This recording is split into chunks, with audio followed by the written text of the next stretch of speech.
Hello everyone, welcome to my channel सिलाई बुनाई में आप सबका स्वागत है। तो आज के वीडियो में हम सीखेंगे आर्म होल कटिंग और नेक कटिंग और स्लीव कटिंग के बारे में। तो चलिए करते हैं शुरू आज का वीडियो। तो आज का मैंने फैब्रिक लिया है 2 मीटर का। इसको मैंने अच्छे से सेट कर लिया है दो भागों में। एक हमारा फ्रंट पार्ट रहेगा और एक हमारा बैक पार्ट रहेगा। तो दोनों को हमने अच्छे से सेट कर लिया है। ये फैब्रिक को हमने दोनों पार्ट को मिला के इसके ऊपरी हिस्से को अच्छे से मिला लेना है ताकि यहाँ हमारा बिल्कुल सीधा हो जाए। अब हमने यहाँ से चेस्ट और आर्म होल मार्क करना होता है जो ऊपर से लगभग 7.5 इंच पर होता है। 7.5 इंच से स्टैंडर्ड साइज के लिए यानी कि एम साइज से लेकर एल साइज तक की कुर्ती आप इसी तरह से कट कर सकते हैं। इस तरह से 7.5 इंच को सीधा सीधा मार्क कर लेना है। सीधा सीधा मार्क करने के बाद ये हमारा आर्म होल और चेस्ट होल का मार्क हो गया है। अब इसके नीचे हमने कमर के लिए मार्क करना होता है जो ऊपर से लगभग 15 इंच पर होगा।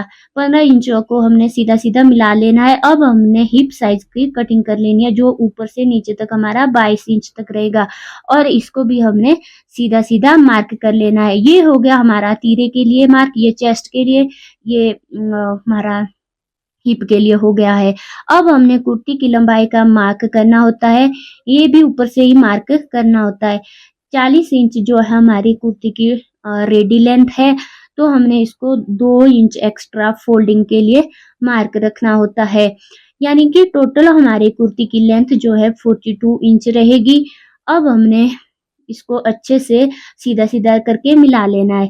अब हमने ऊपर की ओर तरफ तीरे को माप लेना है। तीरा हमारा दो तरह का होता है, एक तो डीप नेक और दूसरा जो है शॉर्ट बेन नेक और बोट नेक होता है। डीप नेक के लिए हमारा 6.5 इंच तीरा आता है। इसको फ्रंट नेक से दोनों बराबर कटेंगे। यदि आपने शॉर्ट बोट नेक और बेन नेक है तो आपको 7.5 इंच मार्क करना होता है। तो हम जो कुर्ती कटिंग कर रहे हैं वो शॉर्ट नेक है, तो शॉर्ट नेक के लिए हमें जो है 7.5 इंच तीरा रखने वाले हैं। अब हमें इसे सीधा नीचे आर्म होल के लिए मार्क करना होता है। वो तीरे से लगभग आधा इंच हमारा कम रहेगा। 7.5 इंच को मार्क लगाने के बाद जो है हमने आर्म होल चेस्ट की साइज को, यही हमारा आर्म होल चेस्ट साइज रहेगा। इसको हमने जो है आधा इंच कम कर लेना होता है। यानी कि अगर आपका तीरा 7.5 इंच है तो आपका जो है आर्म होल की गोलाई जो है आपकी 7 इंच रहेगी, आधा इंच आपका कम रहेगा। यदि आपका आर्म होल जो है 6.5 इंच रहेगा तो तीरा, यदि आपका तीरा 6.5 इंच रहेगा तो आर्म होल आपका 6 इंच रहने वाला है। ये फ्रंट आर्म होल का मार्क होता है। अब हमने जो है दोनों मार्क को आपस में मिला लेना है। इसके बाद जो हमने बैक आर्म होल के लिए मार्क करना होता है। यहाँ से लगभग हमने 1.5 इंच ज्यादा रखना होता है। अब हमने इस वाले मार्क को ऊपर वाले मार्क से मिला लेना होता है। फिर जो हमने फ्रंट नेक की गोलाई माप लेनी है और उसके बाद जो है हमने बैक नेक की गोलाई कर लेनी है। यही हमारा चेस्ट मार्क देना होता है। तो हमारी चेस्ट का रेडी साइज होता है 38 इंच। 38 इंच को हमने जो है 4 में डिवाइड कर लेना है। 38 इंच जो है हमारा चेस्ट साइज है, रेडी चेस्ट साइज है। इसको हमने 4 में डिवाइड कर लेना है, क्योंकि हमने 4 में इसलिए डिवाइड करना है, हमने कपड़े को पहले ही 4 भागों में डिवाइड किया होता है। तो हमारा रेडी माप रहता है 9.5 इंच। तो हमने 9.5 इंच जो है चेस्ट की मार्क लगा देना है। उसके बाद जो है हमने अपना कमर का माप लगा देना है। तो कमर साइज है हमारे पास 32 इंच। इसको भी हमने इसी तरह से 4 में डिवाइड कर लेना है और हमारे पास रेडी साइज रहेगा 8 इंच। तो हमने 8 इंच को अपने कमर और चेस्ट को आपस में सीधा सीधा मिला लेना है। तो उसके बाद हमारे पास हिप साइज रहने वाला है जो कि हमारा 38 इंच ही रहने वाला है। तो इसको भी हम 9.5 इंच में बराबर मार्क लगा देंगे और इसको हम कमर के साथ सीधा सीधा मिला लेंगे। तो अब हमने जो है एक्स्ट्रा रख लेना है, 1.5 इंच हमारा एक्स्ट्रा रहेगा, क्योंकि इन फ्यूचर यदि हमने अपनी कमीज को खुला भी करना होता है तो हम आसानी से कर सकते हैं। तो अब हम नीचे के घेरे के लिए मार्क कर लेंगे। तो जो हमारी स्ट्रेट कुर्ती है वो हमारी हिप साइज के अकॉर्डिंग ही रहती है, यानी कि हमारी कुर्ती बिल्कुल स्ट्रेट रहेगी जो हमारी हिप साइज की 9.5 इंच की कटिंग है। तो उसके बाद जो है हमने फोल्डिंग के लिए मार्जिन रखना होता है, जो हम 1.5 इंच एक्स्ट्रा रखने वाले हैं। तो एक्स्ट्रा रखने के लिए जो है हम कपड़े को सीधा सीधा ऊपर तक मिला लेंगे। इस तरह से जो है हमारी पूरी कमीज का मार्क लग चुका है। तो अब हमने जो है इसको स्टेप डाउन, तीरा ऊपर से स्टेप डाउन करके कटिंग करनी होती है। तो तीरा जो है हमने ऊपर से एक स्टेप डाउन कर लेना होता है, ताकि हमारे जो है शोल्डर पे झोल नहीं आता है और हमारा जो कंधा होता है, तीरा होता है, वो पीछे की ओर नहीं लटकता है। तो इसलिए हम इसको थोड़ा सा आधा इंच डाउन कर लेंगे आर्म होल की ओर।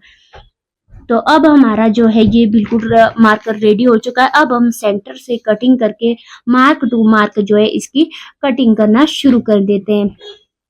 पहले हम यहाँ से आर्म होल कट करके बैक का आर्म होल कट करेंगे। तो हमने इस तरह से जो है पूरी कटिंग नीचे तक कर लेनी है अपनी कमीज की।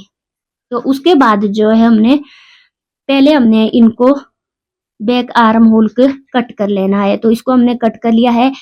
अब हम जो है अपनी कुर्ती का मार्किंग के साथ कट कर लेंगे। अब हम यहाँ से फ्रंट आर्म होल को भी कट कर लेंगे और नेक भी, इसके लिए हम बैक पार्ट को यहाँ से हटा के रख देंगे। अब हम जो है फ्रंट वाले पार्ट को इस तरह से सेट कर लेंगे और इसको नेक लंबाई और चौड़ाई में मार्क लगा लेंगे। चौड़ाई इसकी हम 3 इंच रखेंगे। 3 इंच को इस तरह से मार्क कर लेना है। तो लंबाई हम इसकी 4 इंच रख रही है।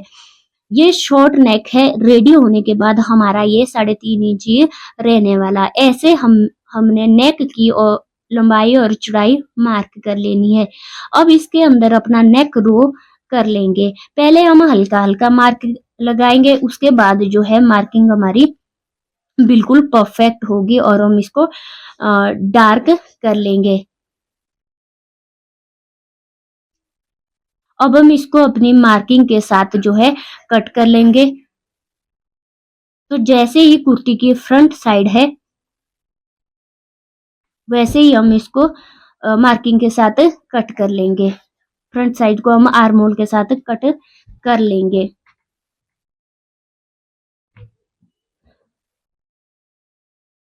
तो अब हम इसको बैक और फ्रंट की कटिंग बिल्कुल बराबर करेंगे।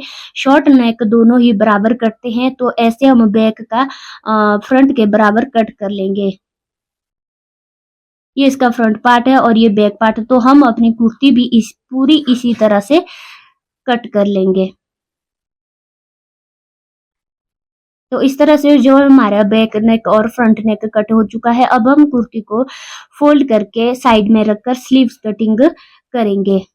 कुर्ती से बचे हुए फैब्रिक को 4 पार्ट में फोल्ड कर दिया है। इससे हमारी दोनों स्लीव्स एक साथ कटेंगी। तो स्लीव्स में पहले हमने स्लीव्स की लेंथ लेनी होती है। स्लीव्स की लेंथ चाहिए उतने में मार्क लगा देना होता है जितनी हमें आवश्यकता होती है। तो मैंने यहाँ पर जो है 16 इंच पर लगा दिया है मार्क। फिर इसकी इस तरह से मार्क कर लेंगे। 16 इंच को ऐसे सीधा सीधा मार्क कर लेंगे और मिला लेंगे। नीचे हमने 1.5 इंच जो है एक्स्ट्रा रख दिया है फोल्डिंग के लिए। अब हम ऊपर से आर्म होल के लिए मार्क कर देना है। यहाँ पर हम 3 इंच का सीधा मार्क कर लेंगे। स्लीव्स के कटिंग के लिए हमें चेस्ट के रेडी साइज को 5 से डिवाइड करना होता है। जो भी आंसर आता है उसे हम यहाँ पर मार्क कर लेंगे। तो चेस्ट का रेडी साइज जो हमारा 38 इंच है, इसको 5 से डिवाइड करने से आंसर आता है 7.6 इंच। तो हमने अपने स्लीव्स के आर्म होल की कटिंग जो है 7.6 इंच पर मार्क लगा देना है। तो 7.6 पर हमने इसको अच्छे से सेट करके सीधा मिला लेना है। तो अब हमने ऊपर से नीचे की ओर गुलाई दे देनी है।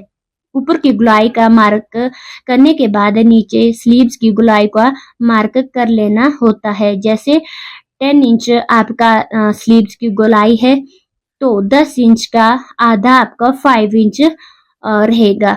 तो 5 इंच को आपने नीचे मार्क लगा देना है। तो इस तरह से जो है हमारे स्लीव्स का जो मोहरी है वो डिजाइन कट हो जाएगा गोलाई में। तो 5 इंच पर हमने अपना मार्क लगा देना है। फिर हमने इसको अपने गोलाई को अपने ऊपर मार्क को ऊपर मिला लेना है और एक्स्ट्रा हमने 1.5 इंच रख लेना है सिलाई से बाहर, ताकि हमारी इन फ्यूचर हम आसानी से इसको खुला भी कर सकते हैं। अब हम इसे अपनी मार्किंग के साथ जो है अच्छे से कटिंग कर लेंगे। अब हमारी स्लीव जो है कटिंग हो चुकी है। अब हम इसके भी फ्रंट पार्ट की अलग कटिंग करनी होती है। दोनों स्लीव्स खोल कर रख देंगे। दोनों स्लीव्स के एक साथ ही कटिंग करनी होती है। अब हमने ऊपर से आधा इंच मार्क कर लेना होता है। हल्का राउंड शेप में यहाँ से आधा इंच डाउन शेप में मार्क करना होता है। इस तरह से ये फ्रंट की मार्किंग हमारी हो जाती है। फ्रंट होल के लिए इस तरह से हमने कट कर लिया। ये देखिए, इस तरह से स्लीव्स कटिंग करने से कभी भी खींच नहीं आएगी। आपकी स्लीव्स की और परफेक्ट शेप में स्लीव्स बनेगी, कभी कोई झोल नहीं आएगा। ऐसी ही वीडियो के लिए हमारे चैनल को लाइक कीजिए, सब्सक्राइब कीजिए, जुड़े रहे हैं हमारे वीडियो में। मिलते हैं एक नए वीडियो में एक नए वीडियो के साथ। तब तक आप सब अपना ध्यान रखिए, सुरक्षित रहिए और मस्त रहिए। आप सबका धन्यवाद।